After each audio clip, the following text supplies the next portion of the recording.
எந்த காரியத்தை துவங்கினாலும் முழு முதற்கடவுளான விநாயகப் பெருமானை வணங்கிவிட்டு துவங்க வேண்டும். விநாயகரை வணங்கிய பிறகு துவங்கும் அனைத்து காரியங்களும் தடையின்றி வெற்றி அடையும் என்பது பக்தர்களின் நம்பிக்கையாக உள்ளது. அதேபோல் பூஜை பரிகாரம் செய்வதாக இருந்தாலும் முதலில் விநாயகரை வணங்கிவிட்டுத்தான் செய்ய வேண்டும் என்ற விதி உள்ளது. அதேபோல் புதிய கணக்கு உள்ளிடவற்றை எழுத துவங்கும் போது பிள்ளையார் சுழி போட்டுவிட்டு தான் எழுத துவங்குவது வழக்கம். பிள்ளையார் சுழி என்பது புதிய முயற்சிகளை தொடங்கும் போது தடைகள் நீங்கி வெற்றி பெற விநாயகப் பெருமானை வேண்டி எழுதப்படும் புனிதமான சின்னம். இது உகரம் என்ற தமிழ் எழுத்தின் வடிவத்தில் பிள்ளையாரின் தும்பிக்கையை குறிக்கும் வகையில் வளைந்து எழுதப்படுகிறது. இது உமையவள், அதாவது பார்வதி குமாரனான விநாயகரை குறிப்பதால் தாயின் அருளையும் இது உணர்த்துகிறது.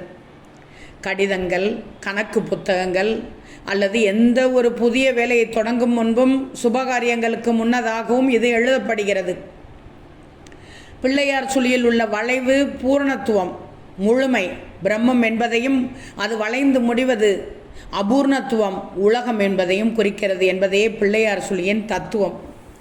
பிள்ளையார் சுழி என பெயரிலேயே விநாயகரை குறிப்பிட்டுள்ளதால் இது விநாயகரின் அருளை பெறுவதாகத்தான் பிள்ளையார் சுழி போட்டு எழுத துவங்குகிறார்கள் என தவறாக பலரும் நினைத்து கொண்டிருக்கிறார்கள். ஆனால் அது தவறானதாகும். பிள்ளையார் சுழி எதற்காக போடுகிறோம்னு தெரியுமா?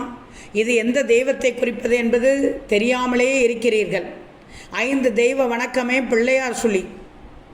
அகரம், உகரம், ரம், பிந்தி, நாதம். பிரம்மன், திருமால், ருத்திரன், மகேசன், சிவனை குறிக்கிறது. ஊ என்பது பிரணவத்தின் 2வதான நடு அக்ஷரம்.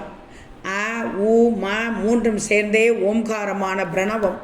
விஷயம் தெரிந்தவர்கள் இதை இங்கிலீஷில் ஓம் என்று எழுதாமல் ஏயுஎம் என்றே எழுதுவார்கள். அ என்பது சிருஷ்டி, பிரம்மா. உ என்பது பரிபாலனம், விஷ்ணு. சம்ஹாரம், ம சம்ஹாரம், ஈஸ்வரன்.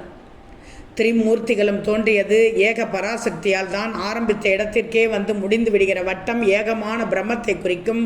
வட்டத்தில் ஆரம்பித்து அரைவட்டத்தை அப்புறம் நேர்கோடாகிற பிள்ளையார் சுழி ஏகமான பிரம்மத்தை சங்கேதமாக காட்டிவிட்டு அதிலிருந்து அநேகமான சிருஷ்டி தோன்றினதையும் சேர்த்து தெரிவிக்கிறது. பிரம்மமும் பூர்ணம், பிரபஞ்சமும் பூர்ணம். பிரம்ம பூர்ணத்திலிருந்து பிரபஞ்ச பூர்ணம் உண்டாயிற்று. ஆரம்ப சுவாமியின் அடையாளம் எதன் ஆரம்பத்திலும் போடும் பிள்ளையார் சுழி பிரம்ம பூர்ணத்தை வளைசல் கொம்பாலும் பிரபஞ்ச பூர்ணத்தை நேர்கோட்டாலும் காட்டி முதலில் கொம்பு அப்புறம் கோடு என்பதால் பிரம்மத்தில் இருந்ததான் பிரம்மம் உண்டாச்சு.